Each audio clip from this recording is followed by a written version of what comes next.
All right.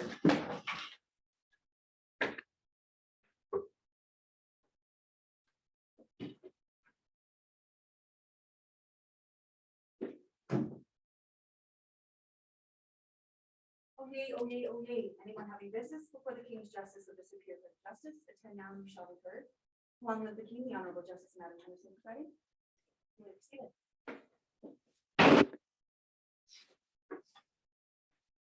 Morning, all. Morning. Good morning, Your Honor. Good morning, Your Honor. Welcome back. Thank It's you. like a long time ago. Canada would like to begin by entering our compendium from last week as Exhibit I. So we Very good. forgot to do that. Thank you. Oh, Evans, we're counting on her pending, but-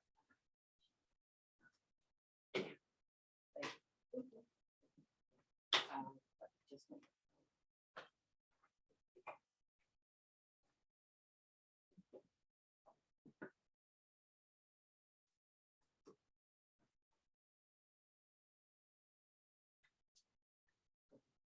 Good morning, Your Honor. So just in terms of further housekeeping, Your Honor asked us at the close of the last day to take a look at the time allocations that we had for Professor Von Gernot and Professor Smart. And I wanted to advise Your Honor that we spent the weekend looking at that, and we have determined that indeed too much time had been booked for those examinations in chief. So for Professor Von Gernot, we think we can condense that by 3 days, and for Professor Smart, we can condense it by 1 day. So we're talking about in chief. In chief, correct. So you're down to how many days? So in total for Professor Von Gernot, that results in 2 weeks rather than 3. Your chief. I'll Oh, get to those apologies. later. That would be 5 days in chief for Professor Von Gernot. And have you passed this on to your friend? We have just this morning, Your Honor. We were hoping to circulate a revised schedule, but Don't do it yet. I have. very good. I will wait for that, but let me advise. So when we made these adjustments, the result is to cut more than a week out of the schedule. So we've contacted all of the experts, the downstream experts, to see if we can move everything up. Mhm. And we're still waiting for some responses, and we do have some Very good. timing constraints by some of them. So once we have that information, our intention is to put together an updated schedule, circulate that, and then get that to Your Honor. Right, and that's what I was thinking, that before reacting to one witness, let's take a look at the whole. Okay, and did you give me something else other than Professor Von Gernot? Or Yes, so for. so 5 days in chief now instead of 7, 8. or Your instead Honor. of 8? Instead of 8. Okay, And then for Professor Smart, 4 days in chief, as opposed to, I believe it was 5.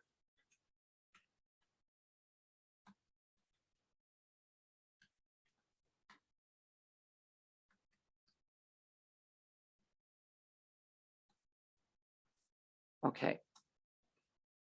So whereas you might have spoken to, or you're trying to organize, as you say, the downstream witnesses, I will, instead of doing this now, perhaps we can take half an hour sometime off record to see how that shakes out for budgeted time for cross-examinations and moving witnesses. Very good. Okay, thank you Great, very much thank for you. that. Mr. Schachter. Yes, good morning. Our next witness is Dr. Paul Driben. And with the consent of both Canada and Ontario, the defendants, and I imagine the other parties' consent as well, we have a series of documents that are going to go in by consent.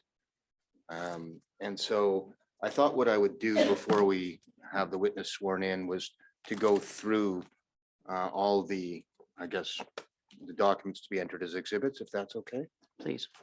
So the first one, which is the next exhibit, I believe it would be exhibit 13, is the expert qualification of Dr. Paul Driben and agreement as to admissibility of his report.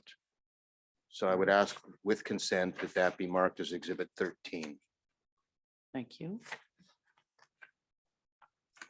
And the expert qualification identifies Dr. Driben's expertise as a ethnologist and ethnohistorian generally, as an expert in Anishinaabe cultural traditions, and in particular, how Anishinaabe perspectives such as responsibility, respect, reciprocity, and renewal inform the identification of the common intention of the parties to the treaty, as an expert on the details of the Anishinaabe historical use and occupancy of land that is now the subject of the treaty territory, as an expert on the Anishinaabe understanding of the nature and extent of their rights to benefit from the use of the lands and resources situated within and activity taking place within what would become the treaty territory, as an expert on the genealogy of the Anishinaabe of the Great Lakes generally, with specific expertise concerning the genealogy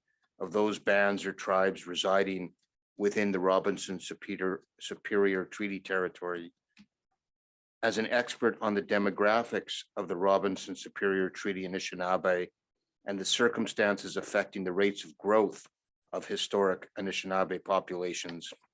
And finally, as an expert qualified to provide opinion evidence regarding the intentions and understanding of the parties to the Robinson Treaties of 1850. That would be Exhibit 13, which brings us then, as part of the agreement as to admissibility, Dr. Driben has two reports.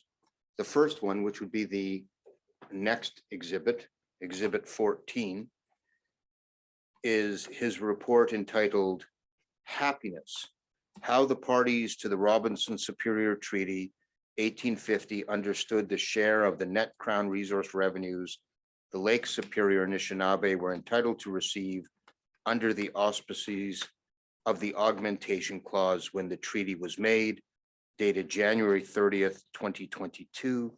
And I would ask that that report be marked as Exhibit 14, again by consent.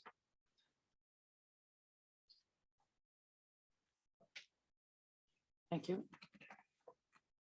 The second report is entitled An Anthropological Report on the Antiquity and Demography of the Red Rock and White Sand Bands and Related Matters. It is dated January 23, 2022. And again, with consent, I would ask that to be marked as Exhibit 15.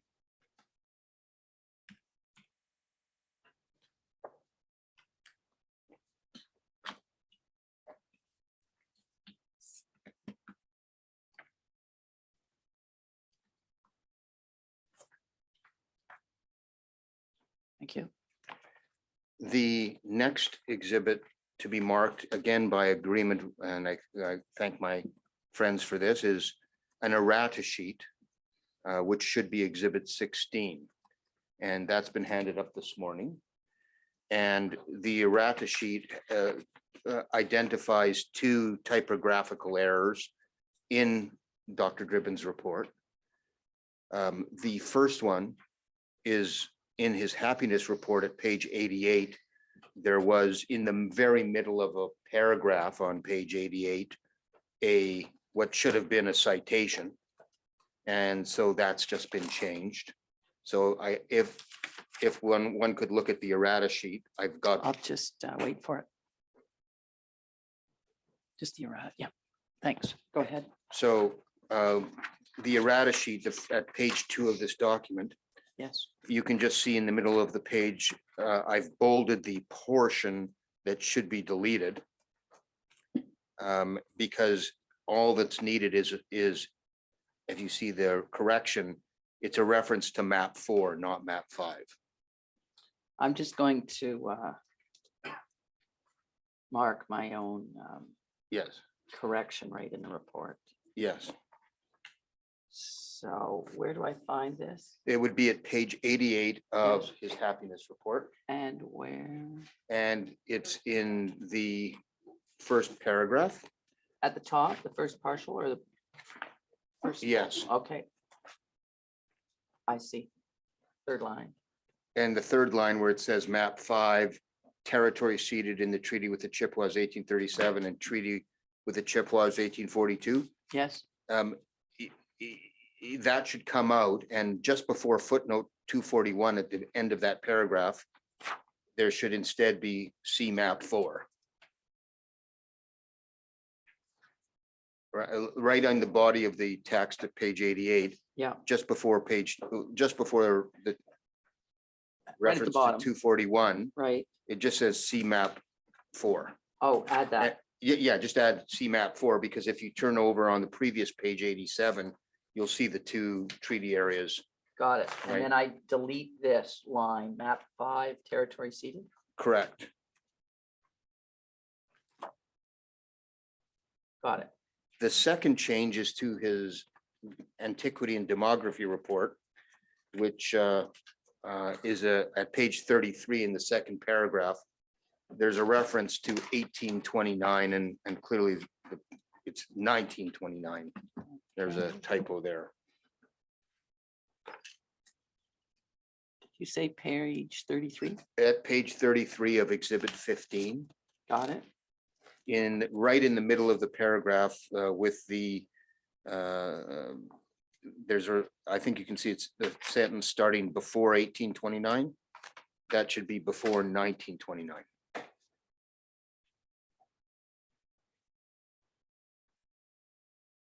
Under which subtitle?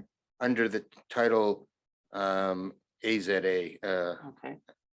and it's the first concerns the population figures. Mhm. And then in the middle of the page, there's it says before, Before, okay, yeah, and that's just the wrong date. before 1929. Correct. And so if we could have that errata sheet marked as exhibit 16. Thank you. The final document to be marked as an exhibit by consent is a document referred to by and in the record already, but Bodway and Smart in their report have excerpted a portion of the reports of the inspectors of the free ports of Gaspé and Sault Ste. Marie. I say they've excerpted it because in their report, they actually refer to the whole document. But in the joint book of documents, as we looked at it over the weekend, there's only 1 page. So because it's a new document that people haven't seen before, I thought it was perhaps a good idea to have the whole document included in the record. Okay, can I see that, please? What will be exhibit 17? It would be exhibit 17. And it's the complete document. This is the complete document that coincides or of which the excerpt is trial document 1-5357. 1-5357. Correct. So the 1 page in the joint trial book is 1-5357, but this complete document, which contains the excerpt at 5357 by consent, is to be marked as exhibit 17. And what is the name of this document? Sorry. You'll find it on the 3rd page. It is in, or the 4th page, excuse me, or 5th page, excuse me. Or 6th page. You have to go in to 6th page. It's reports of the inspectors of the free ports of Gaspé and Sault Ste. Marie. Okay, And it is actually part of the Sessional Papers of Canada. And was not part of the exhibits in phase 1.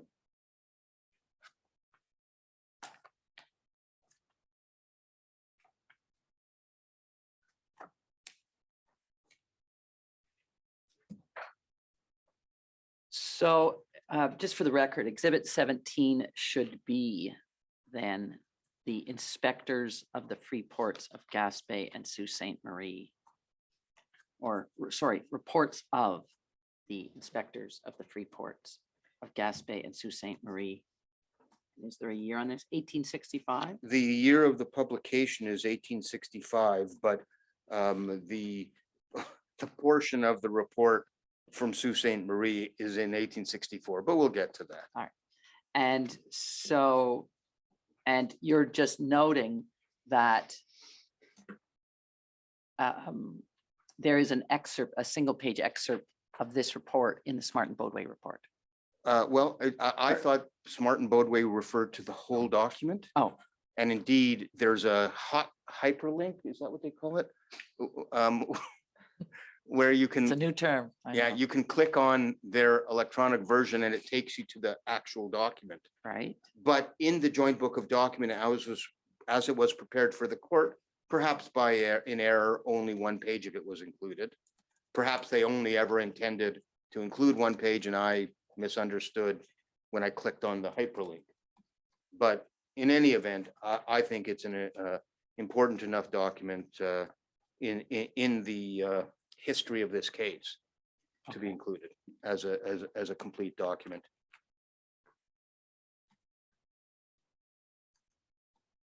The final piece of housekeeping is to, and this has been handed up, and I hope you have a copy, is a compendium for Dr. Driben's direct examination. So with my friend's consent, I would have that marked as Exhibit J Let's see. for identification. Okay, compendium, thank you. And Exhibit J contains the direct examination compendium for Dr. Driben dated February 27, 2023, contains the documents that I believe in my direct examination might be turned up.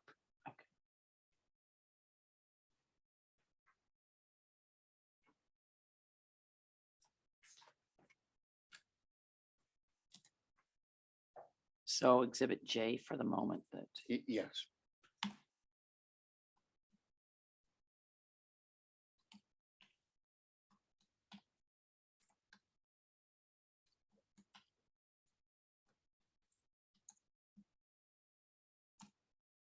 okay.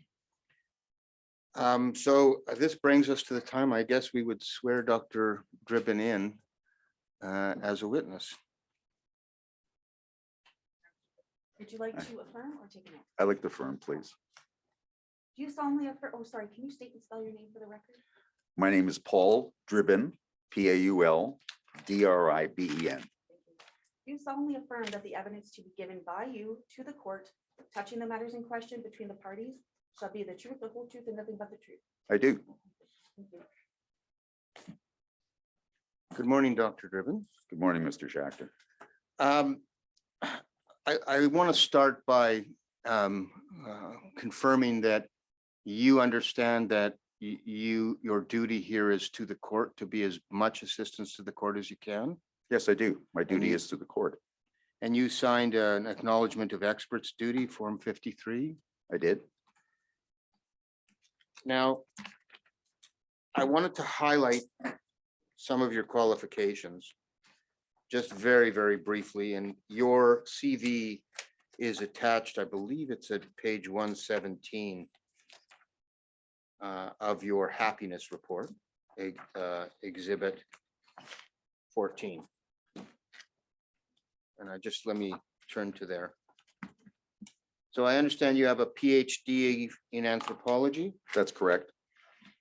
and you're a professor emeritus from Lakehead University. Yes, I am. And can you tell us about what is a professor emeritus? The professor emeritus is a professor who has retired, but who the department still wishes to retain by name or sometimes in practice to enhance the department.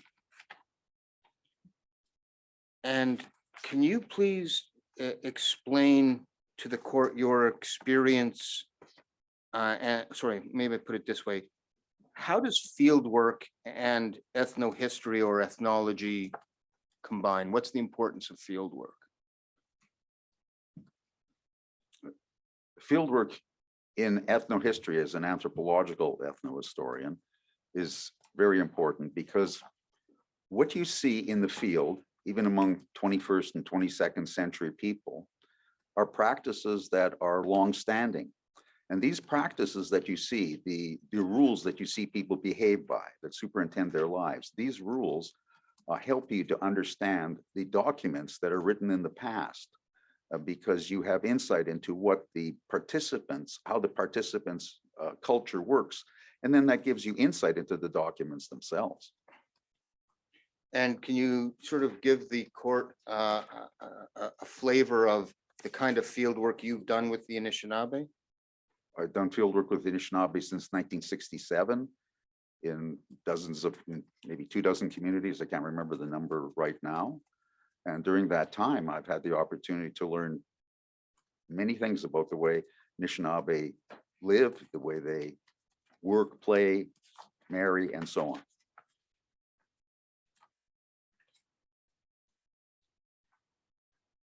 Now, as I look through your CV, I note that you've been retained by a fair number of different organizations. Can you just advise the court and me about who those people are variously? Yes, I can. I've worked for Canada. I've worked for Ontario. I've worked for state governments in Michigan, Minnesota, and Wisconsin. I've worked for a tribe in the United States. I've worked for First Nations in Canada. I've worked for private enterprises as well. So let's turn to page 12 of your report. And we're talking about the happiness report, page 12, exhibit 14. Thank you. And it's under the heading, the purpose of the report in the second paragraph. Those are the tasks and questions you were asked to look into by our firm, right? That's correct.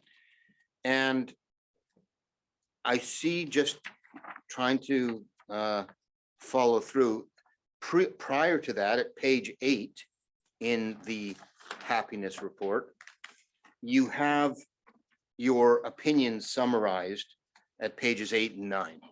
That's correct.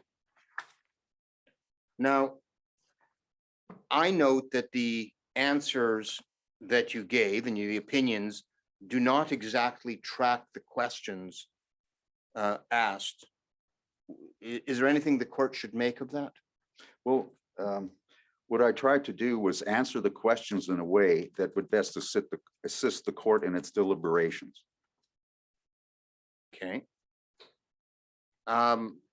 Let's turn to your antiquity and demography report for a moment, because I want to sort of follow through on these questions about the manner in which the questions are answered. So let's go to page 7. In page 7, on your forward, you identify that in October 2021, you were asked some questions, and then you list the questions 1 through 5 over on pages 7 and 8. Now, in this report, you don't summarize your opinions at the beginning, but you restate each question and then set forth your opinion through the body of your report. That's correct. Now, so, and for the courts, if the court's looking for it, at question 1, it's answered at page 11 and following. Question 2 is answered at page 23 and following. Question 3 is answered at page 33 and following. Question 4 effectively answered at page 40 and following, although the question was sort of changed by Dr. Driben. And question 5 is answered at page 50. And for the court's convenience, over at exhibit 12, exhibit J, tabs 12 and 13, I've just collected those in one place. Okay. But you changed the format in which you answered the questions. That's correct. I have changed the format. And the- is there any reason for that? Is there, can you explain why you've done that? I've done that for the same reason that that I wrote the first report, and that's that I'm here to assist the court. And I thought that the way I answered those questions would best assist the court in its deliberations. That was my goal here. Okay, so let's turn and get into your happiness report just a bit. In this phase 3, part of the task that the court has is to determine how to operationalize and quantify the annuity augmentation promise. And in your report, you discuss things such as kinship and Bamadzewin, and how those perspectives might help the court. So I want to start today with kinship. And so perhaps you can explain for the court how, let's start with the role that kinship has in and can assist so the court can better understand the intention of the parties. How does kinship, what is kinship? How does it play into the analysis here? Well, kinship is the way people count their relatives. And the way it plays into the analysis here is that when we go back to 1850, among Anishinaabe, we learned that there are no relationships other than kinship relationships. A transactional relationship cannot exist without a kinship relationship first. So that when we look at transactional relationships, such as a treaty, I have to understand as an ethnohistorian that these are based on kin relations, because those are the only relations that can exist before, and they must exist before any transactional relationship exists, so that they're the foundation. Kinship is the foundation of the transactional relationship. In fact, it's the foundation for all relationships in 1850 among Anishinaabe. You cannot have any other relationship that does not begin with a kinship relationship. If you're a fur trader, you must have a kinship relationship in order to trade. And so before we go into the attributes of kinship, before we get into that, your two reports, so we put into evidence some corrections.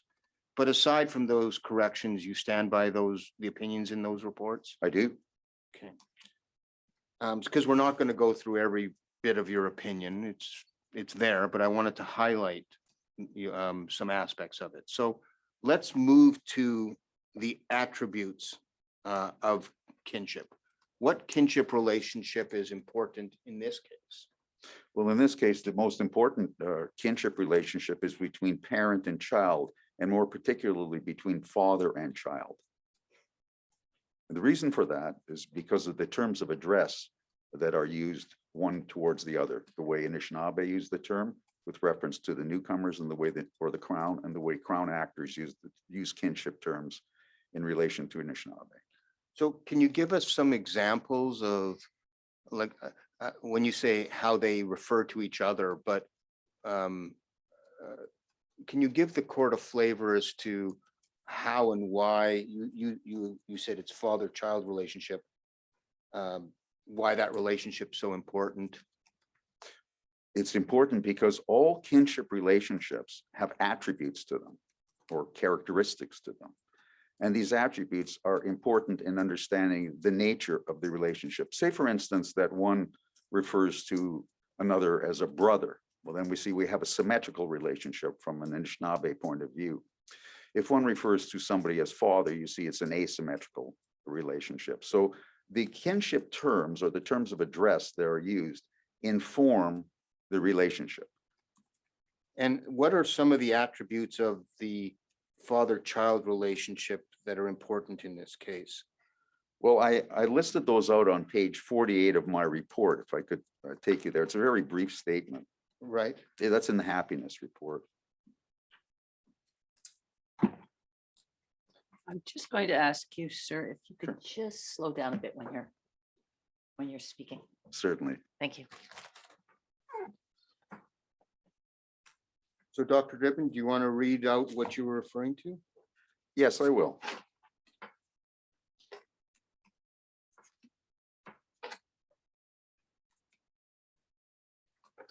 You mentioned page 48. Yes.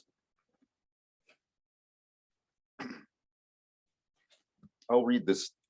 I'll just read the paragraph because it makes better Sure, sense if way. that helps you explain it It to the does. court, that's fine. In their discussions with Robinson, the Anishinaabe used the term father to formally acknowledge that they were depending on the crown to act as, and I quote here, a peacemaker, a protector, and a provider who was devoted to his children, tolerant of their mistakes, ready to assist them whenever and wherever possible, and willing to provide them with the full range of necessaries and niceties of life in a way that was designed not to inhibit or discourage, but to enable them to acquire a meaningful cultural identity akin to their own.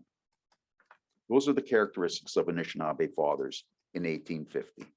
All right, and you go on in that next paragraph to identify some other characteristics. I wonder if you could look at those. Yes, what I say in the second paragraph here is that the Anishinaabe used the term "my father" to signify that in matters that are beyond their understanding, beyond their comprehension, they place their trust in their fathers, in this, or the crown, to act on their behalf in a manner that balances authority with generosity and compassion. Okay. And does that parent, or excuse me, father-child relationship change over time? Because in your opinion, you talk about how things might change over time. So can you explain how that works? How the father relationship? Yes, Like operationalizes, right? Because you talk about things that are beyond their understanding at the time, but I imagine things might change and it might become within their understanding. So what happens to the relationship? certainly. Well, as a child matures, the child learns to do certain things. The Anishinaabe child, You're talking about an Anishinaabe as child. an Yeah. Anishinaabe child matures, Just slow down a bit. I'm sorry. The Okay. child learns to do certain things. Let's take the case of a boy. At first, a boy will learn to trap by observing and imitating his grandparents, doing that with muskrats. But as time passes, he'll learn from his father by imitating and observing his father how to do that with beaver. And they'll work together. But after a time, the son will learn how to do that on his own. And then he will no longer require the father's assistance. So that in matters in which Anishinaabe children are not equipped to operate on their own, they depend on their fathers to assist them until that time. And then they achieve their independence and operate independently from their fathers.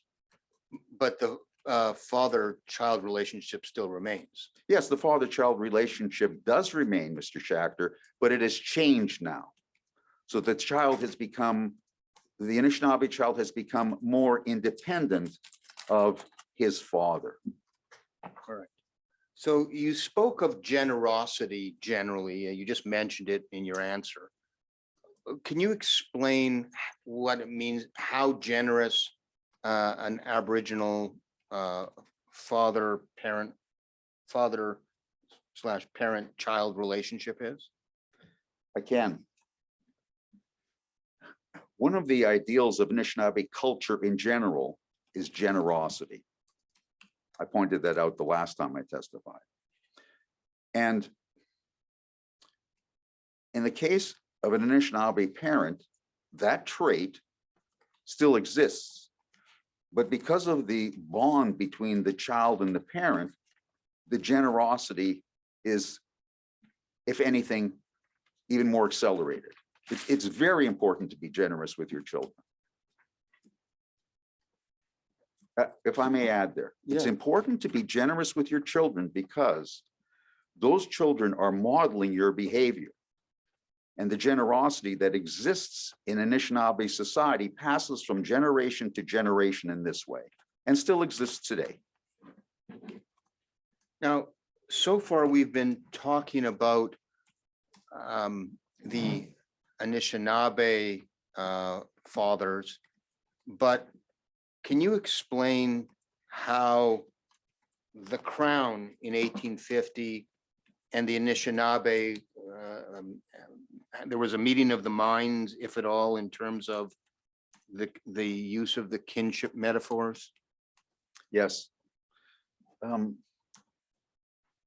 In order to interact with Anishinaabe, Crown actors had to operate at this particular time in an Anishinaabe world and use Anishinaabe terms.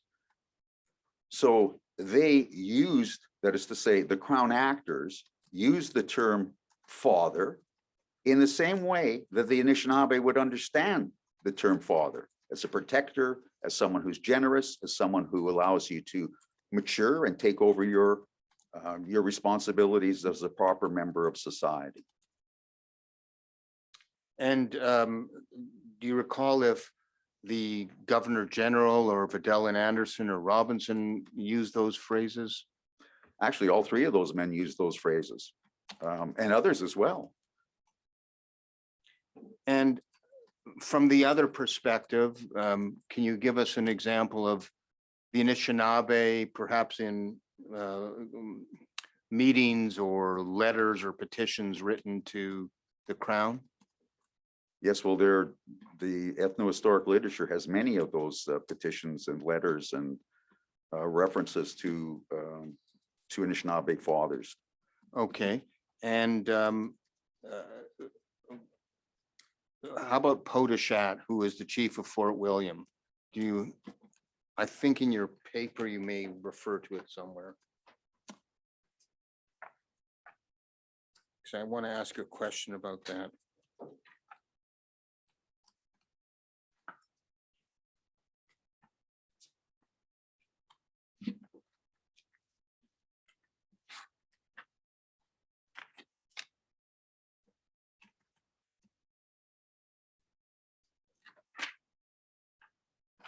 So perhaps I can ask the question this way without being able to find it in your paper. Potoshat, I think at one point in Robinson's diary says agreed to sign the treaty when ready, or words to that effect. Remember that? Yes, I do remember that. And he made the comment about makes no difference to what he's to receive.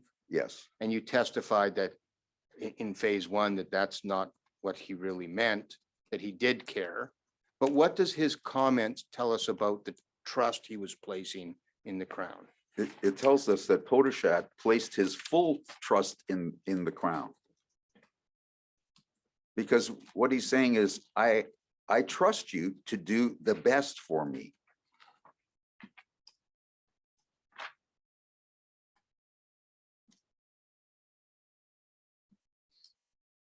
Yes, my colleague, Ms. Lewis, has just identified, it's at page 68 of your report, where you. Thank you.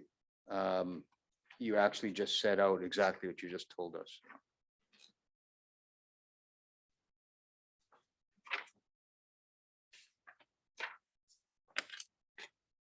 So let's then ask or turn to the question of how does reciprocity and value inform the calculation of the annuity augmentation?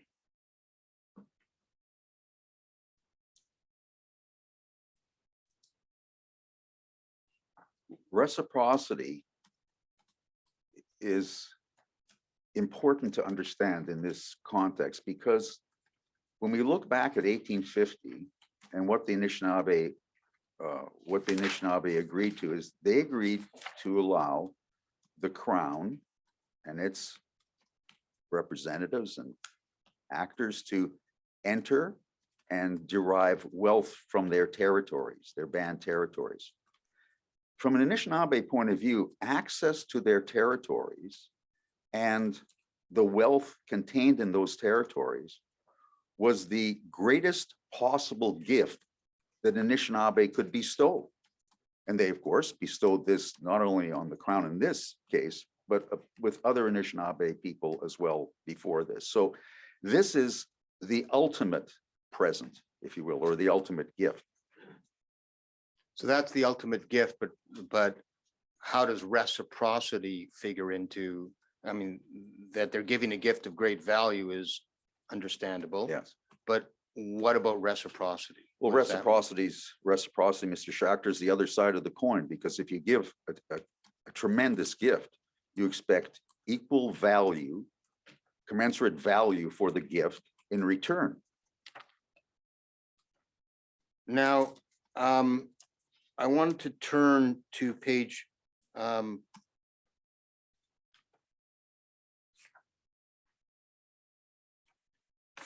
85 of your report.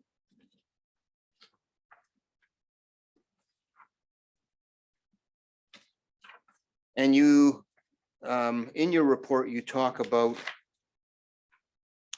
a meeting between Superintendent Anderson and Podeshat of Fort William. Yes, I do. And he talks, first of all, let's situate this. Is this the Vidal Anderson Commission, or is this in 1848, the time before? This is the visit before the Vidal Anderson report, when Superintendent Anderson was sent out by Governor General Elgin to gather the particulars with respect to the bands and resources in the area. And we see that Podeshat, and here's the third paragraph on page 85. He reads, and I'm just reading a portion of it. It says, "Tell the Governor General at Montreal to send a letter and let us know what he will do and what our land is worth." Yes, So what is Podeshat trying to accomplish here? he's trying to establish a standard for reciprocity, because he has to know, everybody has to know what the value is worth to exchange gifts in a proper way. Could I just let me find that on page 85. Yeah, page 85, third paragraph, middle of the third paragraph. I got it. Thank you. And then he continues on, or you continue on, excuse me, and you refer to Podeshat saying, "A great deal of our mineral has been taken away. I must have something for it. I reflect upon it as well upon what remains." Yes, What's he talking about? What is remaining? the remaining is the territory that will be ceded, actually, that will be ceded. So that's what he's referring to. He's referring to the wealth in the what becomes the ceded territory. Now, it's no surprise, and you know this, I believe, that Vidal and Anderson also talked about, I think they used the phrase, any new discovery of wealth, or Yes. any. Can we, maybe we should just go to that in the Vidal Anderson report. It's at tab 3 of the compendium, if you want to just. And there are page numbers at the bottom of every single page, so one can identify what page we're looking at in the compendium. So we're at tab 3 at the Vidal and Anderson report. Oh, sorry, if- tab 3 or page? Yeah, tab 3, and at the bottom right-hand corner, I believe, page 24, you've actually got Vidal and Anderson writing, "It will not be," this is in the middle of the page, and this is the one I was referring to, "It will not be easy to ascertain the actual value of this vast but sterile territory on account of it being so little known. But while making terms in accordance with present information of its resources, provision might be made, if necessary, for an increase of payment upon the further discovery and development of any new sources of wealth." So can you give us a sense, Dr. Driben, of the Crown's view of what they were trying to achieve by way of the treaty bargain? What the Crown was, the goal of the Crown was to gain access to the territory, to the ceded territory. right? And were they looking at value as well? Oh, yes, they were looking at value as well, because that was critical to the bargain that was made. The value had to be determined so that an adequate annuity could be paid, because without a calculation of value, it would be, I guess, maybe even it would be impossible to set a proper value in terms of dollars, let us say. Well, we know in this case that they took a wait and see approach, and that the annuity would be determined in like the quantification. It could be increased from time to time, and there are certain provisions about that. But perhaps you can explain then, you've talked about kinship, you've talked about reciprocity and value, but you introduce in your report this idea of Bemadzewin. Yes, So first, I wonder if you could explain what Bemadzewin is. yes, I can. The people in all cultures ask themselves fundamental questions, metaphysical questions. Among those questions is, what is the purpose of a life? What is the purpose of my life? Why am I here? And Bemadzewin answers that question. And it says, you are here to be happy. That's actually a very loose translation of Bemadzewin. It's much more than happy. You're here to fully realize yourself as a person.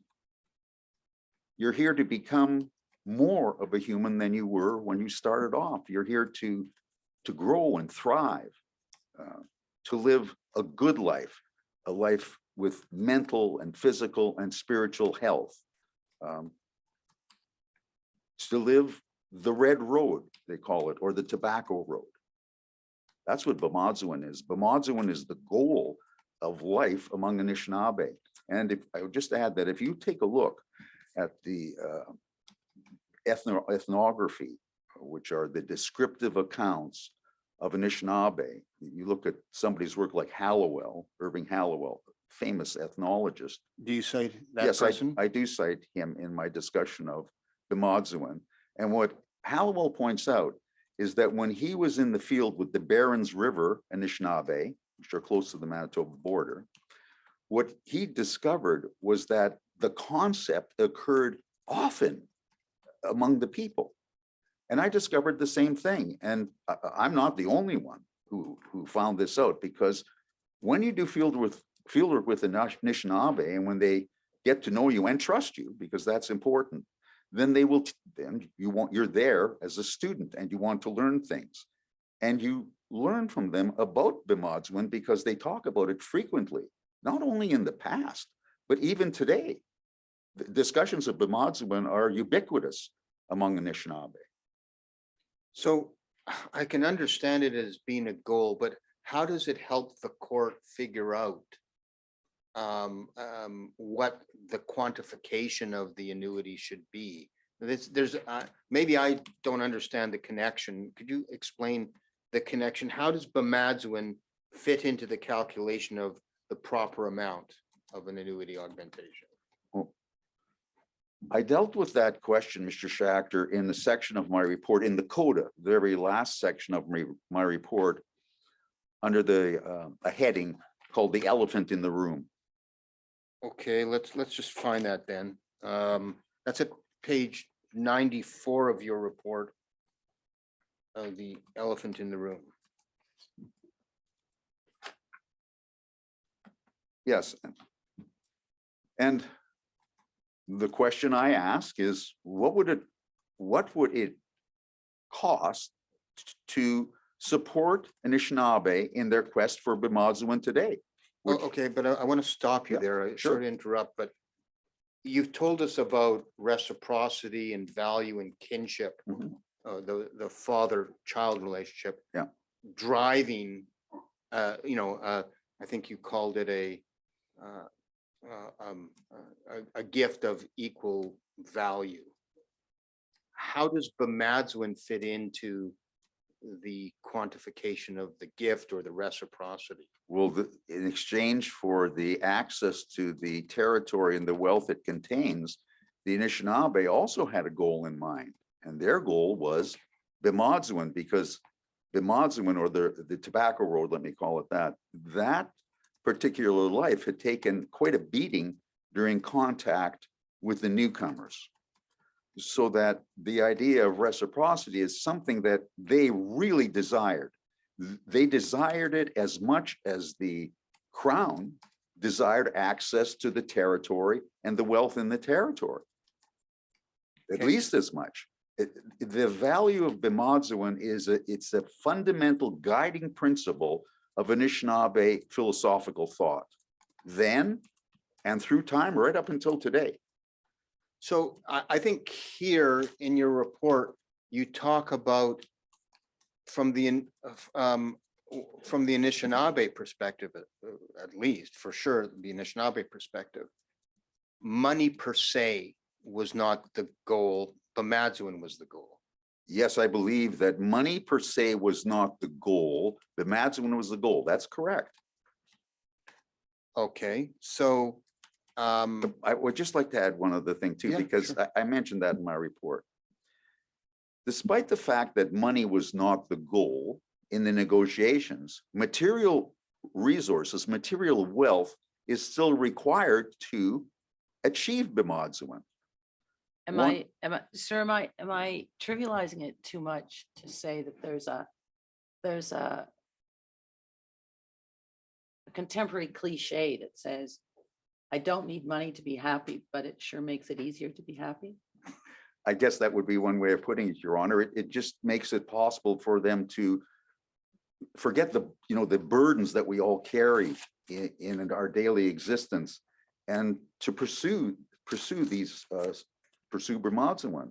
So yes, it does make it easier, material resources, and they're necessary also, Your Honor, because one of the tenets of Anishinaabe culture is to be generous. In order to be generous with other Anishinaabe, you need material resources. Sorry, Mr. Schechter. no, that's quite all right. Does that answer your question, Your Honor? Yes, thank you. So let's go back to page 94 of your report, and you were talking about, I guess, how, trying to explain how the goal of Minnow Bemodzuin, sort of factors in, and what were you going to tell us about the elephant in the room, or Minnow Bemodzuin on page 94? Sure. I was going to say, well, let's assume that there's sufficient funds. Let's assume that. Yeah. What would how much would it be? I cannot answer that question. I'm not an economist. I'm an ethnohistorian. But I think that the Court of Appeal, in this case, provided a roadmap. What the Court of Appeal here said was that based on the trial judge's reasoning, You're reading from the middle of I'm the sorry. paragraph, yes, On page 94. on page 94, thank you. yes. A calculation that goes beyond financial considerations is needed to determine the share due to the Anishinaabe, one that also takes relative positions of the Anishinaabe and their non-Indigenous neighbors into account. This is what the Court of Appeal said. Based on the trial judge reasoning, the common intention of the parties was to share in such a way that would provide for both communities. This would suggest that the share promised is to be determined not only based on the extent of Crown revenues, but also with reference to the relative wealth and needs of different communities. Obviously, the Anishinaabe would not have expected their communities to suffer a range of deprivations, including substandard housing, boil water advisories, while non-Indigenous communities thrive. So that's the quote from the Court of Appeal. That's the quote from the Court of Appeal. I add to that the Anishinaabe would not have expected either to experience disparities, known disparities today in income, employment, education, family solidarity, language retention. Just Yeah. slow down. just a Sorry. bit. Sorry, let me take that again. I'm saying that this, in addition to what the Court of Appeal says, they would not have expected other disparities that exist. And those disparities are in income levels. Those disparities are in employment, education, family solidarity, language retention, housing, life expectancy, infant mortality, rates of sexual assault, and incarceration. And all of these are discrepancies that exist today, according to the Minister of Indigenous Services.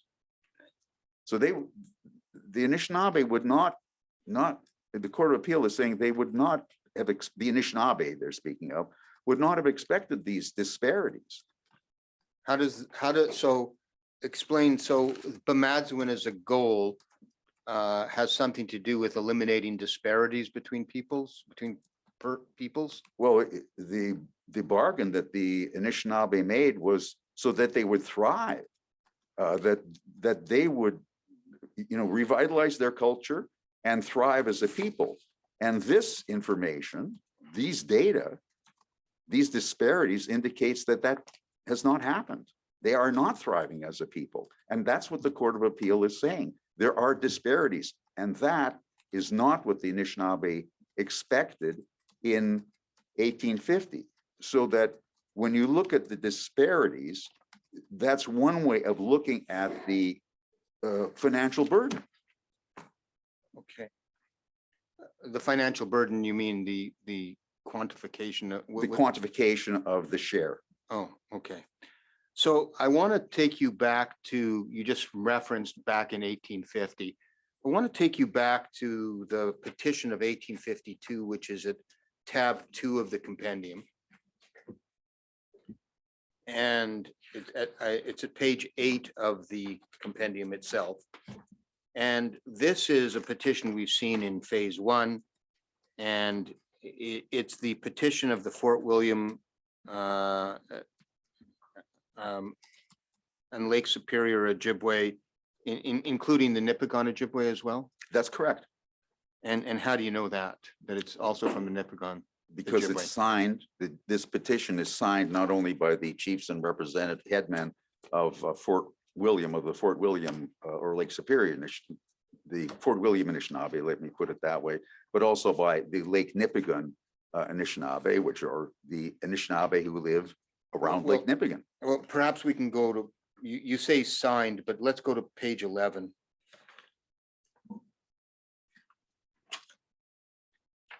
The bottom of page 11, the last father.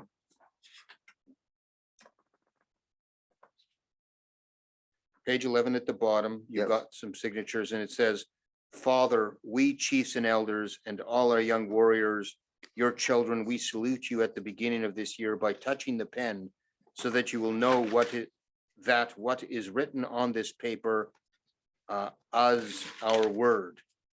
What we have said on this paper is also the word of our brothers of Nipigon. They are not here, but they communicated their thoughts to us. What you will say, we hold it as said. What you will do, hold as done. They told us this when they left us last autumn. Is that what you're referring to, or are there actual signatures of Nipigon chiefs? I'm referring to both. Both of those are indications that that this message, that this petition is not only from the Anishinaabe at Fort William, but also the Anishinaabe who live on Lake Nipigon, on the shores of Lake Nipigon. Okay. And let's go back to page 8 for a moment.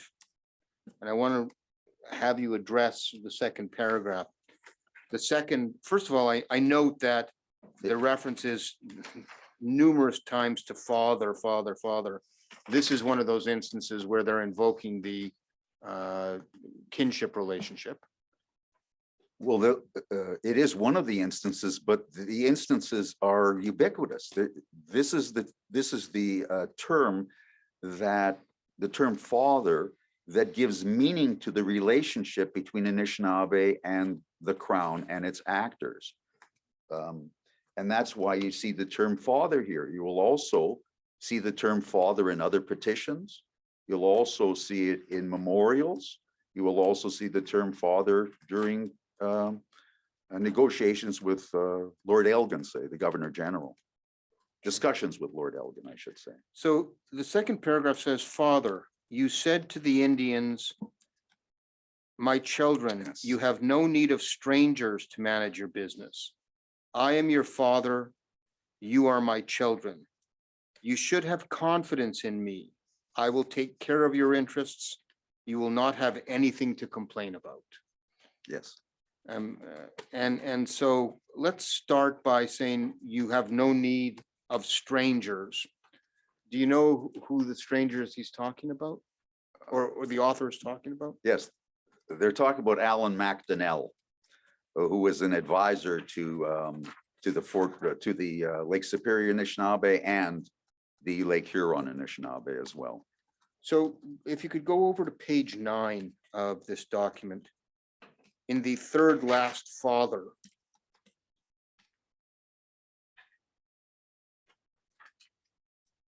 It says, Father, do not say, why didn't you say all this in my presence? I think presence is in my, while I was there, and not presence as in gifts. That's correct. Yeah.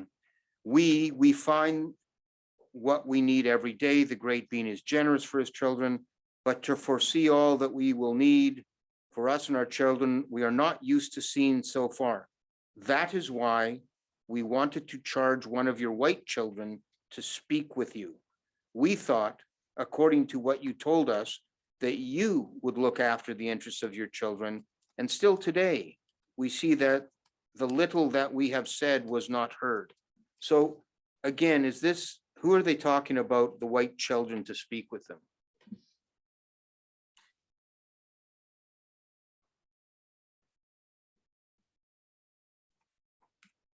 Oh, that's Alan MacDonnell. So what is happening in 1852 that they're sending this petition? Why are they sending the petition? Well, because of reciprocity, because of the agreement that was made, what the Anishinaabe require is a gift of equal value to them of the gift that they have bestowed on the crown. So they're saying that the Anishinaabe are saying that they are relying on Alan MacDonnell in this case, or did rely on Alan MacDonnell to speak for them. Well, but we know from the history of this that they were dissuaded from relying on him, and he was out of the picture by the time the Robinson Superior Treaty was entered into. That is correct. Yes. Part of phase 1. Yes. But if you look at page 8, the third father, at the very end, the very last part of the sentence, and now we have waited in vain for your vessel loaded with our provisions. We have even been told we will never see it. So page 8, third father, about vessel loaded with provisions. I'll wait I for see you. that. Yes, thank Yeah. you. So what kind of provisions, or what are they expecting the treaty to bring them? They are expecting the treaty to bring them what they require to thrive, well, first of all, to revitalize their culture and to also thrive as a people. That's what they are expecting from the crown. That's what they require. And thriving as a people means, in this case, achieving Bimadzuin.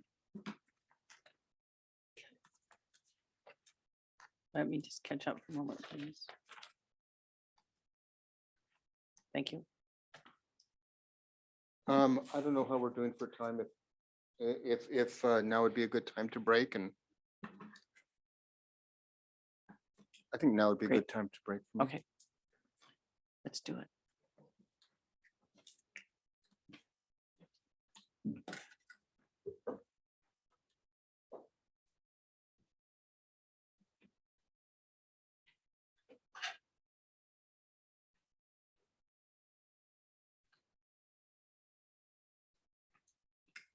We'll recess for 15 minutes.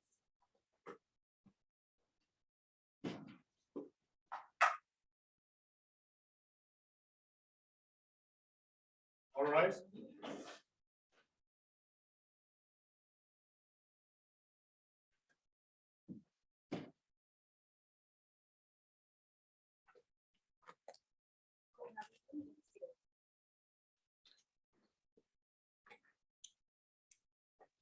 Before we continue, just a matter of housekeeping, I alerted my friends that I may very well be finished before the end of the day today. And given the speed at which we're going through this. So, I wouldn't mind if you slowed down just a tiny bit. yeah, okay. There's no inherent value. No, no, I appreciate that. It's just been, Dr. Driben's talking so fast that what I thought was going to be an hour was 15 minutes. So, Dr. Driben, let's turn to page 8 of your happiness report, exhibit 14. That's where you have all your opinions for this report summarized. And I want to posit some questions to you about your opinions that when keeping in mind, we already have a phase 1 decision that at paragraph 1B requires the Crown to engage in a process with the Anishinaabe to determine the amount of the net Crown resource revenues. And in your opinions, you first say, and you've already testified to this, that the collective annuity was based on a goal, not necessarily just on money amounts. That's correct. It was based on social considerations rather than strictly financial considerations. Right. So to achieve a goal, and we talked about that in the elephant in the room, and you talked about the kinship relationship. But I wanted to get some sense and some understanding about you in terms of timing, because at paragraph 2 of your opinion, you say that over time, the Anishinaabe expected that their descendants to become equal partners with the Crown in calculating and administering the share. And so I want to unpack that opinion a bit. So a little bit of a hypothetical. So assume, if you will, please, that the Crown had sought to engage in the process of meeting with and consultation with the Anishinaabe in 1850. From your understanding of the history and Anishinaabe culture, what can you tell the court about the timing that it might take for the Anishinaabe to become equal partners in calculating and then administering the share on their own? Well, if we take a look back at this period of time in 1850, we see that some Anishinaabe have become clerics. Other Anishinaabe are undertaking other activities that Europeans undertake, such as fur traders. So that there is change in Anishinaabe culture. There's change in their behaviors. Now, how long would it take for the Anishinaabe to become equal partners with the Crown and administer the annuity themselves, the augmentation clause themselves? It would take, I think, about a generation. And I say this based on my experience. I have an Anishinaabe physician.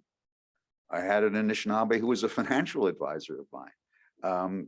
And what you see is that if you're given the proper opportunity, the same as I was, I wasn't a star pupil or anything like that. I was just an ordinary kid, but I had a lot of people who helped me out, teachers who helped me out, parents who helped me out, a spouse who helped me out.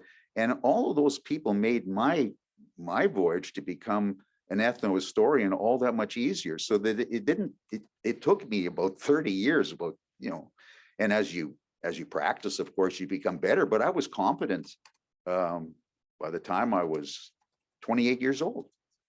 I was already a professor in a university when I was 28 years old. That was one generation. Neither of my parents went to university. I was the first in my family to go to university. But like I said, if hypothetically you have the proper support system, it would take about a generation. And we know that from the historical record of, as I said, Anishinaabe becoming fur traders and clerics, and from the contemporary situation where we see Anishinaabe behaving in ways that are just like everybody else. You see, Mr. Schachter, there's no difference between Anishinaabe and any other group of people. They're human beings, and they have the same equal potential as all human beings. There are no immutable distinctions between Anishinaabe and non-Anishinaabe. They're the same, and they would take this, if they had the same opportunities as anybody else, they would react in the same way. That's my experience, and that's my opinion. But I want to deal with this kind of from a historical perspective, and you have a section of your paper that talks about paternalism rather than racism in 1850. Yes. And so it's fine to say that in an enlightened age now, it would only take a generation but what about 1850? What was the perspective of the Crown's actors or about the ability of First Nations people to take up the challenge, if you will? The attitude of Crown actors is that the Anishinaabe would be able to achieve this goal, as well as other individuals on the periphery of the British Empire at the time. I want to explain that. Yeah. At this particular time, it was before Sorry, this particular time being, 1850. okay, 1850, slow down. 1850, I'm sorry. I realize I am a motor mouth. I understand that. I will slow down, put it in low gear.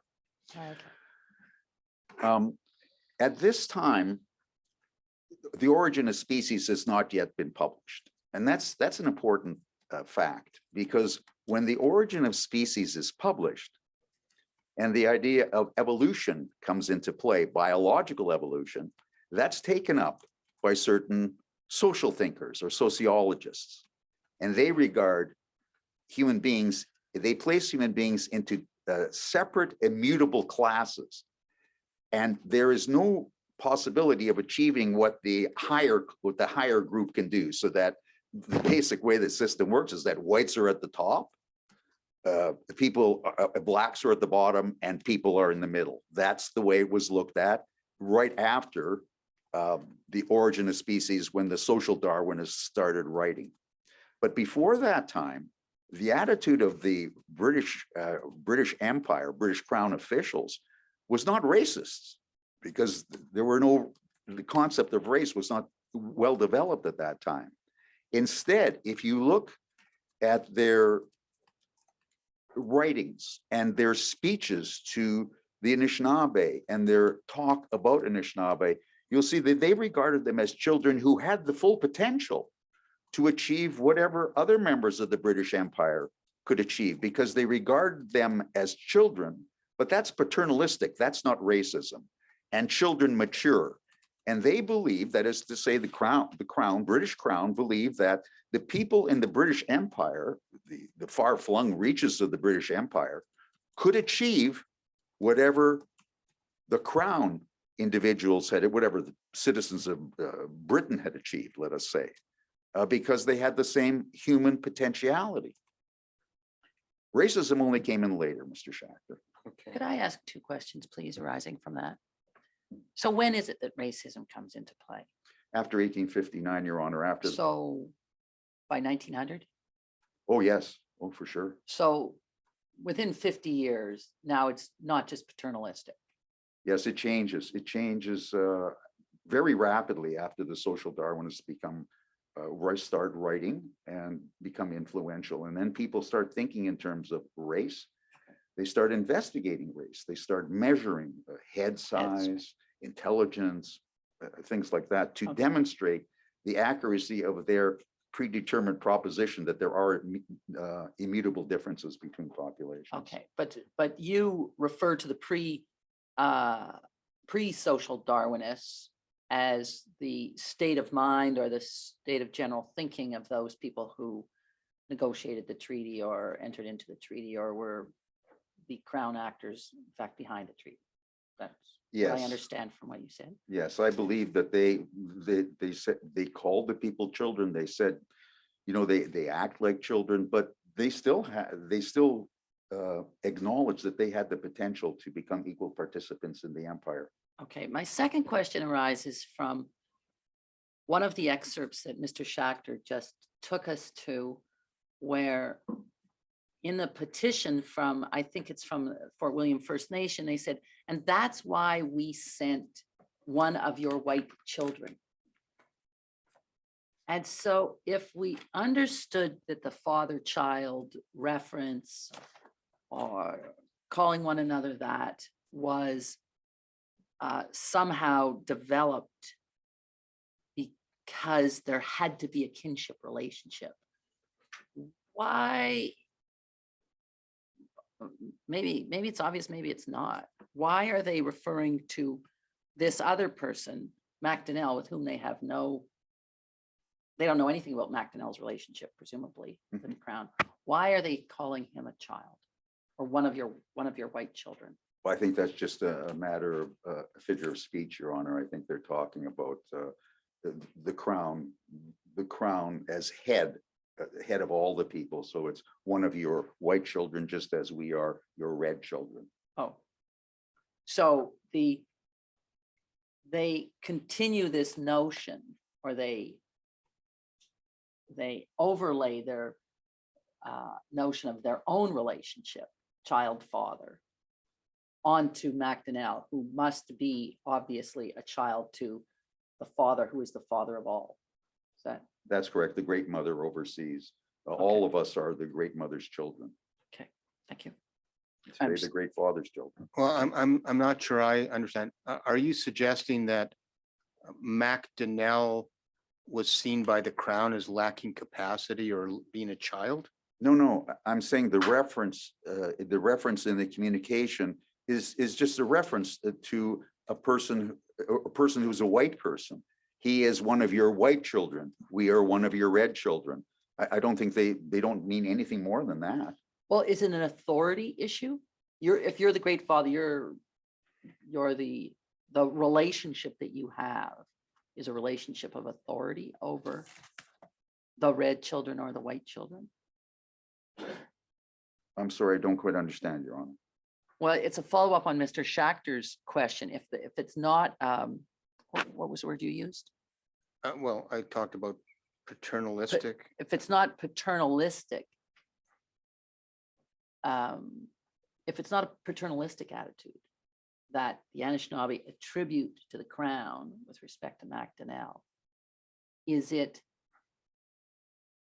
an acknowledgement that the crown has some sort of authority over everyone? I don't think so, Your Honor. I think that here, when they're referring to, we sent one of your white children, all they're referring to is we sent a white person. If they'd have sent a red person, they would say that, but they sent a white person. I think that's all they mean by that. It's just that. But why do they use the word children? Just as a figure of speech, Your Honor.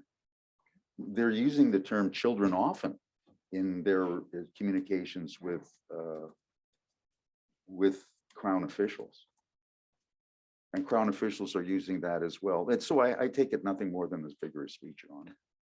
Okay, thank you. But let's contrast then to the relationship between the crown and the Anishinaabe in 1850. When the crown uses the word children, is that a different, that's different than the way the crown might see MacDonnell? That's correct, because in their communications with MacDonnell, he's not referred to as a child or a white child. He's referred to as a bad bird, someone who can't be trusted because because the crown actors believe that he's interfering in the treaty making process. So they don't regard him as a child. They don't, that's to say, the crown does not regard MacDonnell, Alan MacDonnell, in the same way that the crown regards the Anishinaabe. and never refer to him as a child in the literature. I hope that clarifies. Well, I'm going to give back to you what I think I understand. So if it's the Anishinaabe speaking, and they say, we sent one of your white children, they think of themselves as the red children. MacDonnell is one of the white children. You're right, Your Honor. That's correct. Okay, but when the Crown speaks and they say my children to the Anishinaabe, they're being paternalistic.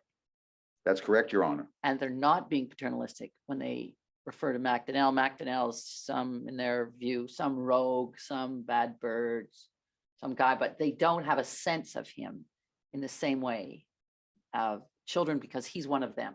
He's a European. That's correct. I believe he was also a lawyer. It happens. Okay. But when we get Dr. Driben to central to the Anishinaabe Crown relationship, you've told us is the kinship relationship. Yes, And you've talked about the attributes of that relationship. And that exists independently of what the Crown or the Anishinaabe might call MacDonnell. that's correct. Okay. That's correct.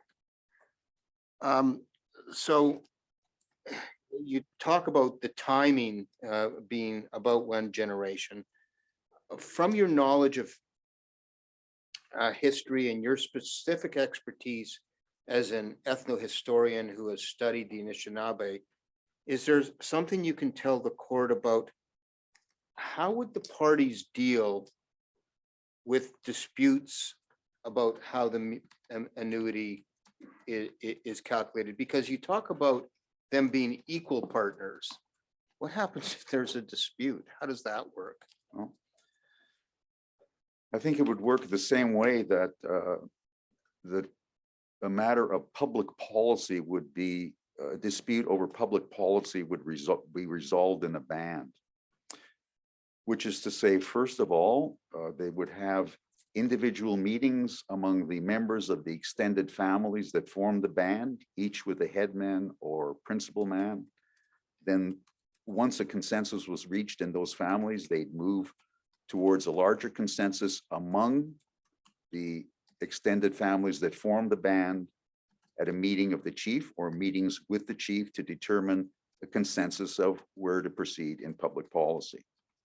Now, when that happens, the chief represents the will of the people. Okay. Now let's say that there's some dispute between, how do you resolve a dispute between Anishinaabe and the Crown over something like this? Well, first of all, you would try and seek consensus. But if you could not achieve consensus, you could still resort to other avenues to solve it.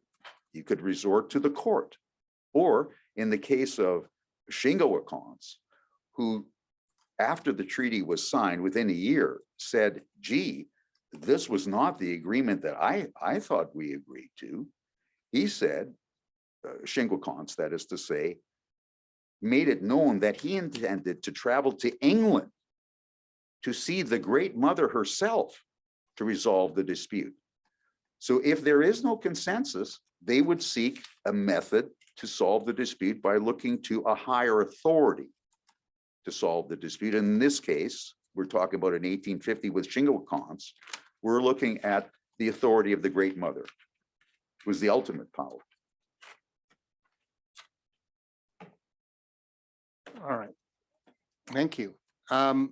Perhaps then we can turn to you providing us some guidance on how the Great Father, because you say that for at least a generation, the Great Father's going to be administering the payments or the annuity amount. Yes, I say that. Yeah.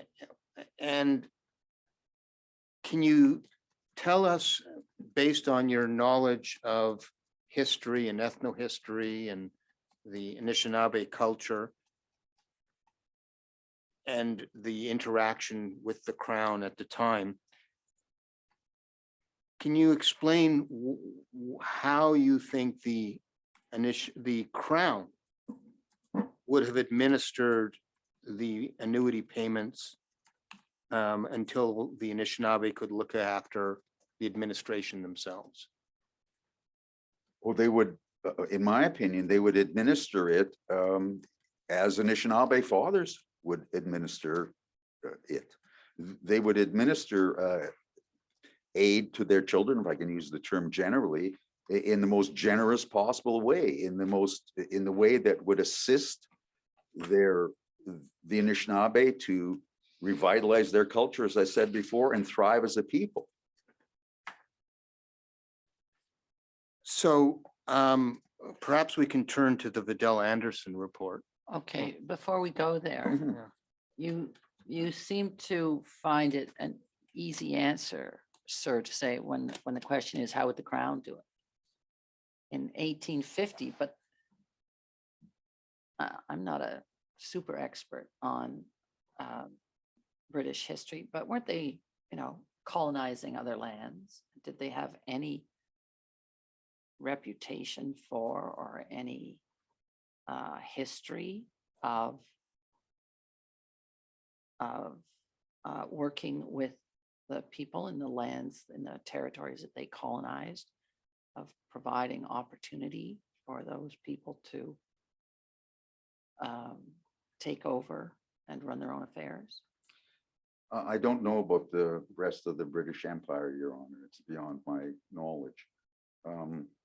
And in the case of the Anishinaabe here in 1850, I don't think that was rendered. I don't think that sort of support was rendered. Right, but your answer to the question was, I think this is what they would have done. They would have administered the payments until the Anishinaabe could look, or they would have done it as an Anishinaabe father would have done. Yes, what I was referring to in my response is that they would have done it as an Anishinaabe, father would do it. I forget my train of thought. I'm sorry, Your Honor. No, but the question, I thought Mr. Schachter's question was how would you have anticipated the British, the Crown would have reacted? Is that not right? Well, Or how the how Crown would administer it, and he's answered, they'd administer it in the same way that a father would administer it on behalf of a child. Yes, and to their greatest benefit. Okay. So let's talk about this idea of the greatest benefit. Unless the court has more. No, right. Okay. So when you say the greatest benefit, I want to turn to the Vidal Anderson report. And that's tab 3 of the compendium. And on the bottom right-hand side, page 24, we already talked about the it will not be easy to ascertain the actual value, but it's on the same page. But at the beginning, near the top, I guess maybe we can start on the previous page. Vidal and Anderson write, with reference to the terms on which the Treaty of Secession. Excuse me, are you in a tab? Yes, tab 3, Thank you. page 23 at the bottom. This is the Vidal Anderson report. Got it. Thank you. And at the bottom of page 23, it says, with reference to the terms on which the Treaty of Secession should be made, your commissions are of the opinion that the Indians themselves are quite ignorant to negotiate them,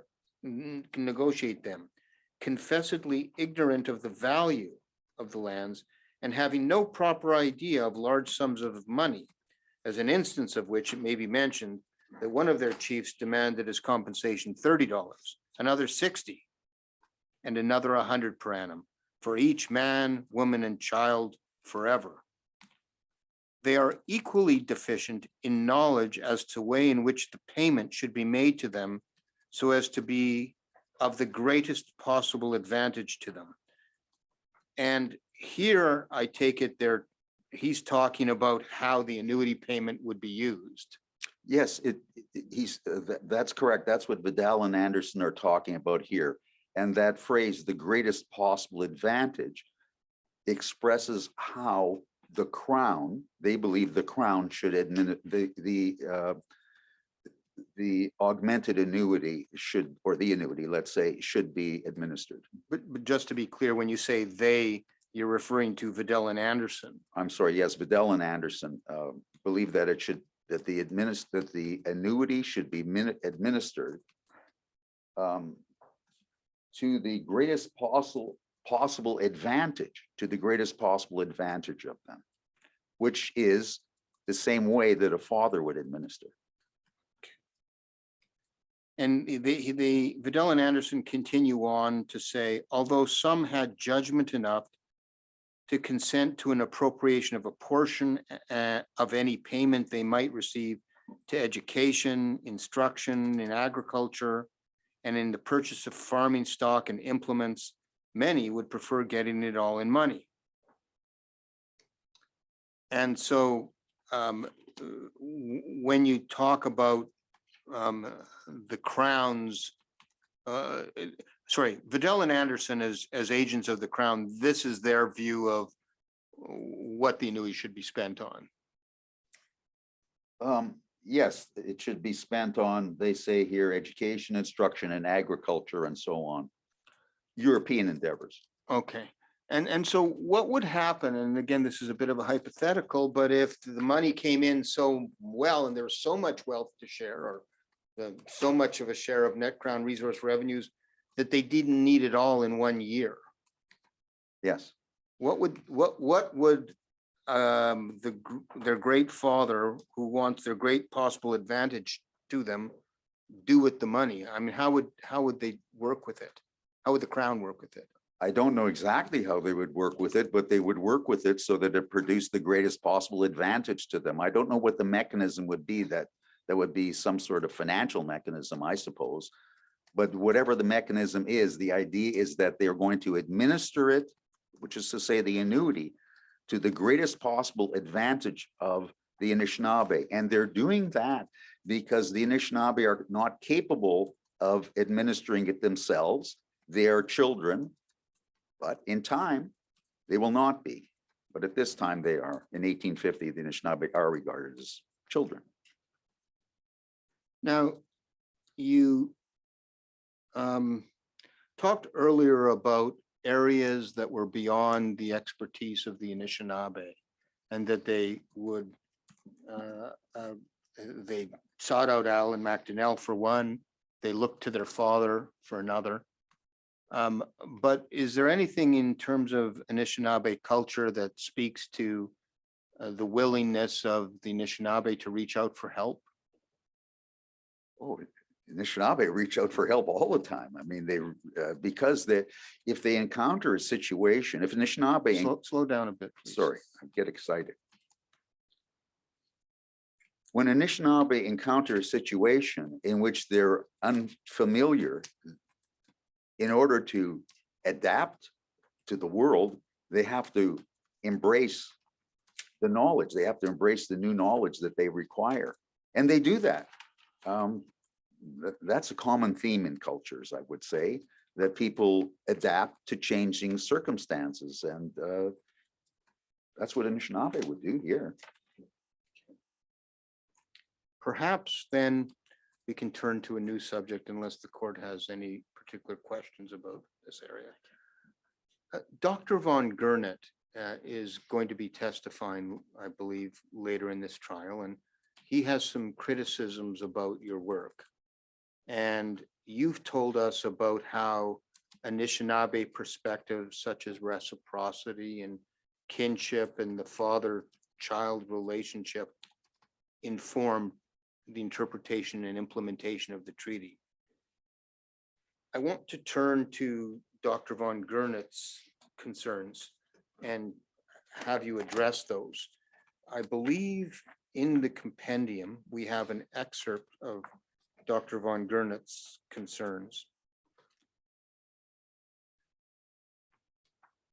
At tab 4 of the compendium, starting at page 49.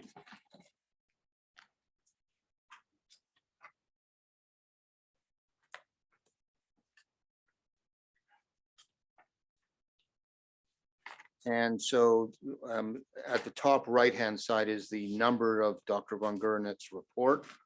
It's part of his Anishinaabe principles, perspectives, and understandings and expectations in relations to sharing. Now, in his report, and I'm not going to repeat it, but starting at the bottom of page 50 in the compendium, page 40 of his report, he talks about the usefulness of comparing the Robinson Superior Treaty to Treaty Number 3 of 1873. So my question, you've read over his report, yes? Yes, I have. Does what he writes cause you to reconsider or change your opinions in your reports? No, it doesn't. Now, without getting too fast, can you explain why you're of that opinion? Why do you say that? I think as an anthropologist, and Dr. von Gernert is an anthropologist, one of the central concepts, I guess, the central concept in anthropology, cultural anthropology, is culture. That involves kinship, that involves beliefs and values, attitudes, feelings, many things that are important, that are critical to, if you don't understand, let me put it this way. If you are not considering Anishinaabe culture in the decision-making process that Anishinaabe engage in, then you're missing it. It's just not a proper way, in my view. It's just not a helpful way to proceed.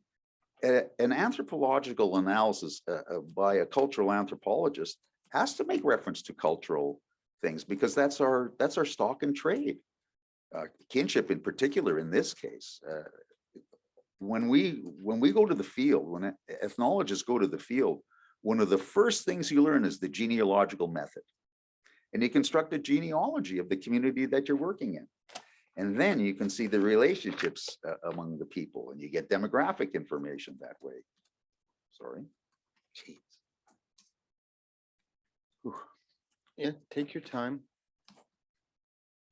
Yes, so that the concepts that are fundamental and their subsidiary concepts are absent from Dr. von Gernert's essay. He does not consider cultural variables. From his perspective in this essay, the 1850 treaty is a financial arrangement. It's a transactional relationship, but I don't see how you can get there without taking a look at what the kinship of the people is, what their economy is like at the time. So What you don't there- consider the 1850 treaty to be a one-time transactional relationship? it is a transactional relationship that's based on kinship. Mr. Schachter, if you don't grasp the fact that this is the basis of the treaty, and to see that it's an asymmetrical relationship between the participants and what their cultural goals are, I think you missed the point from an anthropological point of view. So it's not a one-time transaction then, the treaty? Oh, no, sorry. A treaty is a relationship. It's not just a one-time bargain. It's a relationship that develops over time. And that as time passes, from an Anishinaabe point of view, you want the relationship to be maintained and to be strong and to be mutually beneficial to both parties. That's what your goal is. So these are living agreements. They're not static pieces of paper. They're living agreements from an Anishinaabe point of view. They're about relationships between two peoples. And would the Crown perceive it that way in 1850? Yes, I think the Crown did perceive it in that way, because they're talking about a relationship with the Anishinaabe that is going to, that based on the augmentation of the annuity, is going to involve the two parties, the Anishinaabe and the Crown, as forever actors together in the annuity. This is a forever, it's a forever agreement, but not agreement cast in stone, in the sense that the elements of it, or the goals of it, let us say, these goals will evolve over time, and the relationship will evolve over time, and hopefully the relationship between Anishinaabe and the Crown would become richer and more developed over time.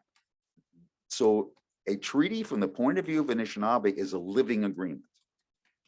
So what can we learn from the Treaty of 1873 that informs an understanding of what the Anishinaabe and the Crown agreed to in 1850 in respect of the annuity augmentation? I don't think we can learn very much in 1850, because from Treaty 3, and I'll tell you why. Maybe I need to read this paragraph, what the criticism is. Because I think where you're getting is you're having Dr. Driben respond to the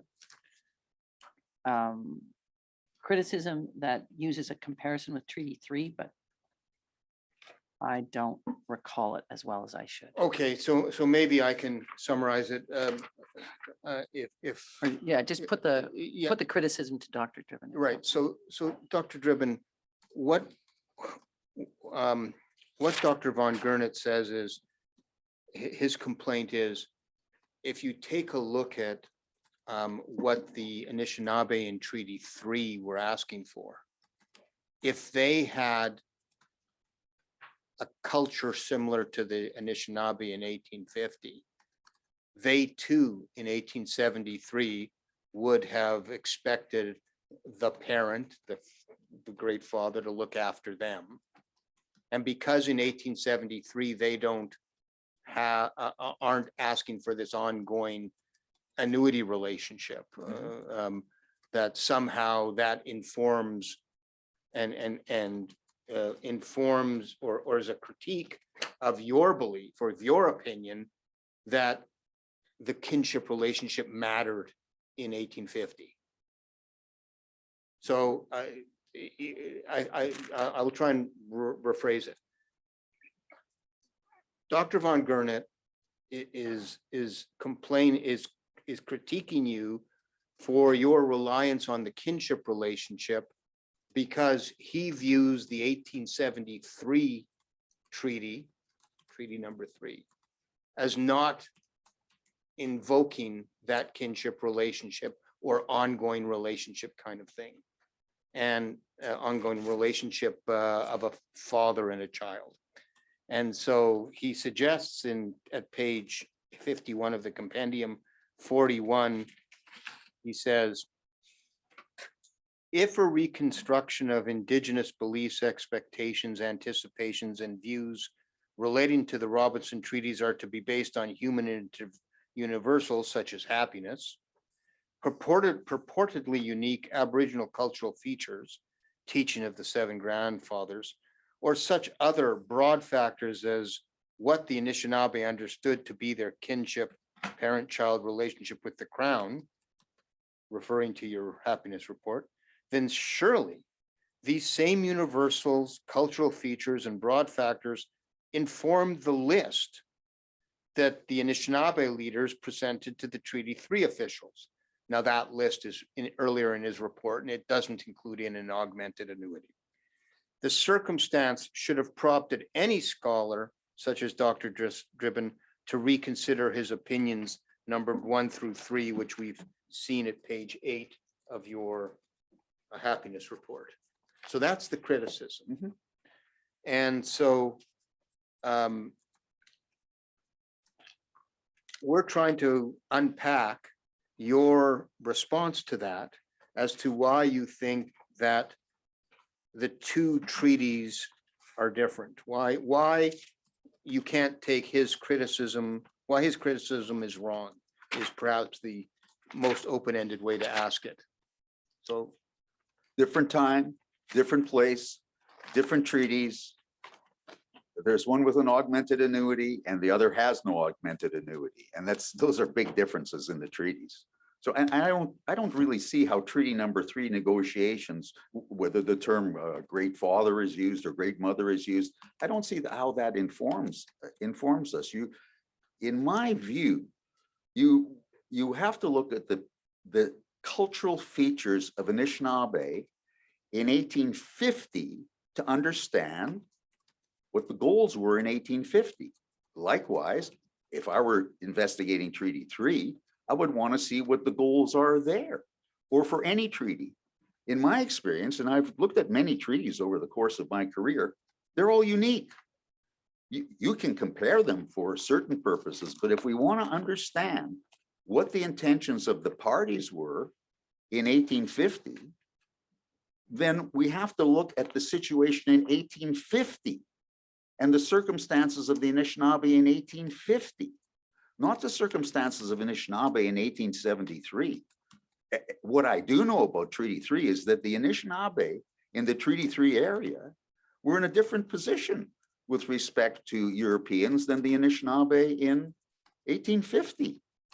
The circumstances of their culture were different. And so Dr. von Gernert says, well, you know, happiness is universal. Well, that may well be true. I heard the Dalai Lama just recently, although this statement was made in 2021, said that the goal of being a human was to achieve happiness. And what he meant was the goal, what he said was, that means being compassionate. That's the goal of humankind. Now, the Anishinaabe, Bimazuin, is a way of achieving that goal. But whether, and you achieve, the situation of the Anishinaabe in 1850, miners had entered their territory, alcohol expenditures were a problem, living off the land was a problem. They were under stress because of the collapse of the fur trade and the misuse of money for alcohol. Their culture was not strong in 1850. It had really taken a lot of blows. And that's why they wanted to return to Bimazuin. But what the situation was in 1873 is that, as far as I recall, the Anishinaabe sent the treaty commissioners back twice. They didn't approach the crown in the same way that the Anishinaabe in 1850 did. After all, Potoshat said, I trust you. I just trust the crown. I'm willing to abide by what you say because I believe that you're going to operate in my best interest.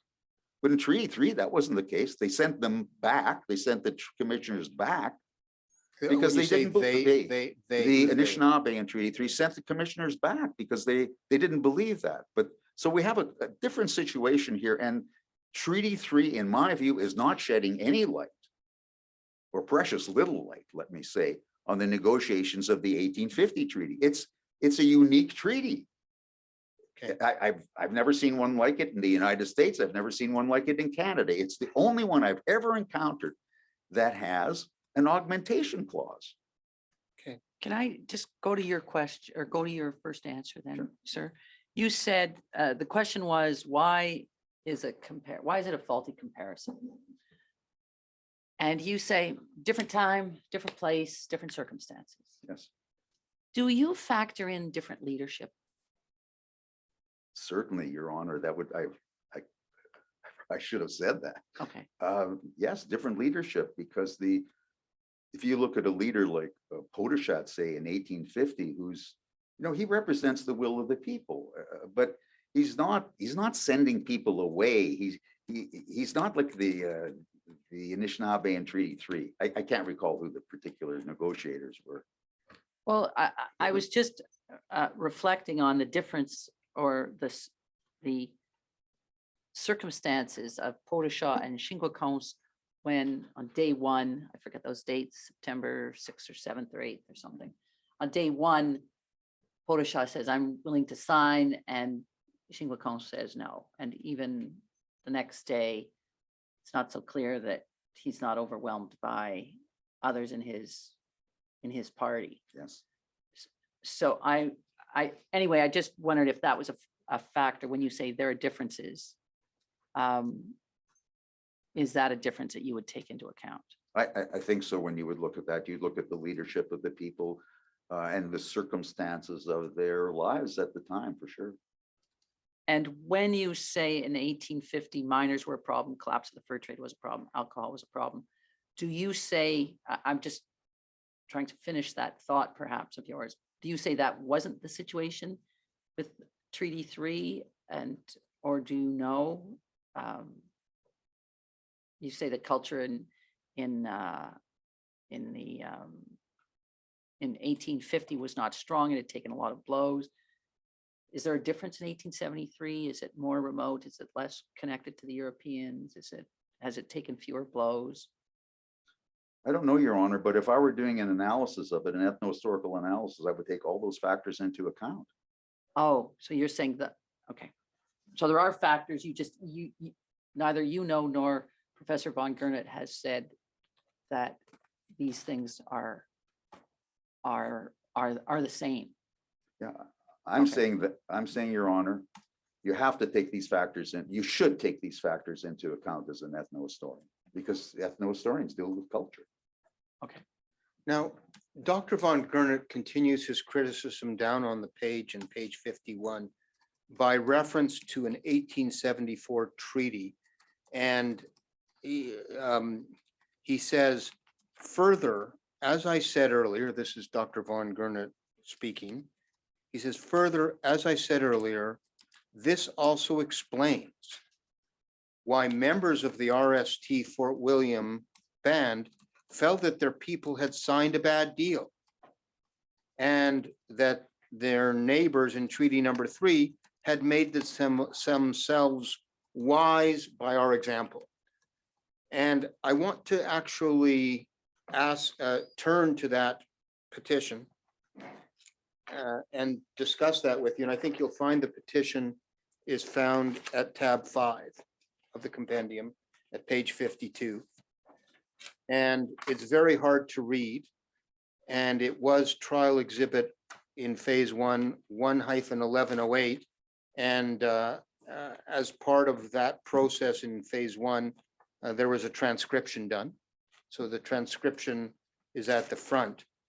And can you just perhaps generally, Dr. Driben, do you agree that the Anishinaabe had made a bad deal, as Dr. von Gernot suggests? Not at all. I don't agree that they made a bad deal. I think they made the agreement that they wanted to make. So I don't think it was a bad deal from their point of view at all. The criticism is not about a bad deal. The criticism being the trial exhibit 1108, the 1874 petition. That's correct. Can you take us to that then, and in the particular portions of that where I think I can try and find the portion that Dr. von Gernot referred to. It's over at page 54. Yes. He says, our brethren beyond the height of lands, that's referring to 1873 treaty, That's correct. made themselves wise by our example. And that's the quote that Dr. von Gernot uses. But the quote goes on and says, in their agreement with the government last fall, and for as much as we have been dupes of our ignorance and careless reliance on splendid promises. So what's going on here in this petition? What are the 1874 Anishinaabe complaining about? They're not complaining about the nature of the agreement. They're complaining about the Crown not living up to the terms of the agreement. That's what they're concerned with here. Dupes of our own ignorance, splendid promises. When they made the agreement, there were splendid promises. But what they're complaining about in this petition is that those splendid promises that they believed the Crown had made to them were not being kept. And so it was, yeah, go ahead. excuse me. And so it was not the agreement that they were complaining about in this petition.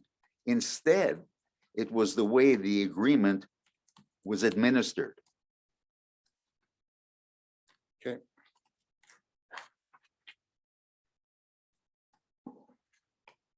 Well, I guess we can all read the document itself and perhaps that'll come up in later in argument, but this might be a good time to break All right. for the lunch. If today is a good day, should our first return be to an off-the-record meeting with respect to schedules? Yes, we have a fair bit of time. I probably have another 40 minutes to an hour. Okay, why don't we take the lunch break then? And reconvene at 2. We can either, I'll ask, can we go upstairs or should we do it in this room? Okay, so we'll reconvene upstairs in the Bouvier room at 2. At 2? Is that good?